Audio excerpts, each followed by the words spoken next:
outside during the cold winter months, firefighters are warning people who use oxygen in their homes. So they say smoking-related fires are the top cause of deaths, fire deaths in the state of Ohio. Most of those involve oxygen. 19 investigator Mike Mason has the story.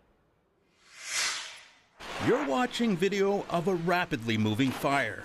These are white-hot flames shooting through the tubes of a home oxygen system. That fire is going to travel down that tubing, as you saw, and it's going to light everything on fire, including their clothing. The state fire marshal now warning anyone who smokes while using oxygen systems at home. They say 51 people in Ohio have already died in smoking-related fires since 2022. Most of those resulted from smoking next to home oxygen tanks. It's a deadly act. We don't want people to smoke on oxygen. If they do smoke on oxygen, they have a great chance of perishing in that fire. Anita Matheny is the chief of the State Fire Prevention Bureau.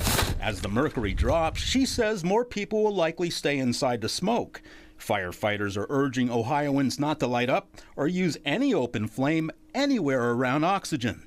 Even though the gas itself doesn't burn, it makes fires ignite faster and burn hotter.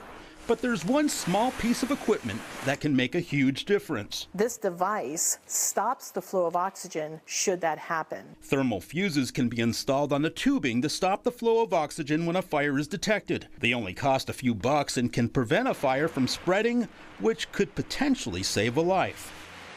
There's a few different ways to get these fuses. If you're prescribed oxygen, sometimes your provider will give them to you. You can also stop by a medical supply store. They only cost a few bucks, or go to your local fire station. Sometimes they have them for free. Mike Mason, 19 News. Now your 19